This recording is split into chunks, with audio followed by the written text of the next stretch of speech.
So one of the most common questions I get asked is, but what about when someone comes to a session and they ask for something that they couldn't have or shouldn't have or wouldn't be good for them? So in essence, I will start off a solution-focused session with, what do you best hope from our talking?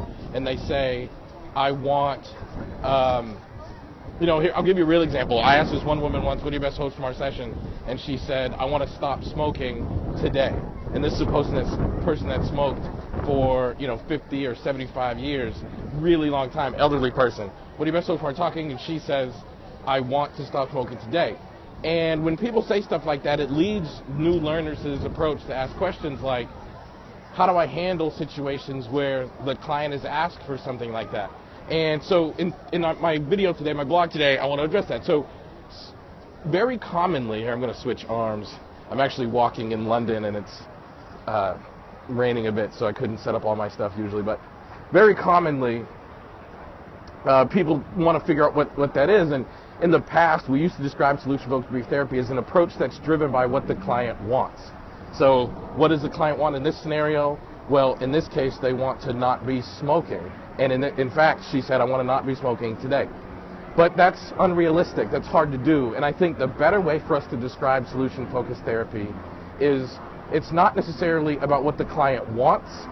It's about what the client wants from what they want. So it's often not enough to just say, what are your best hopes from our talking? You have to follow that question up with, and what difference would it make to have that? So if I say, what are your best hopes from our talking? And this person says, I want to stop smoking today. And I said, suppose that could happen. What difference would that make in your life? And she said, I would have freedom and peace and power again. So then that's actually what the session is about. The client having freedom and peace and power. So that's the answer to the question, what do I do when the client asks for something that's unrealistic or that they shouldn't have? You ask difference questions to follow it up. So then you get a piece of information that you can actually build the session around.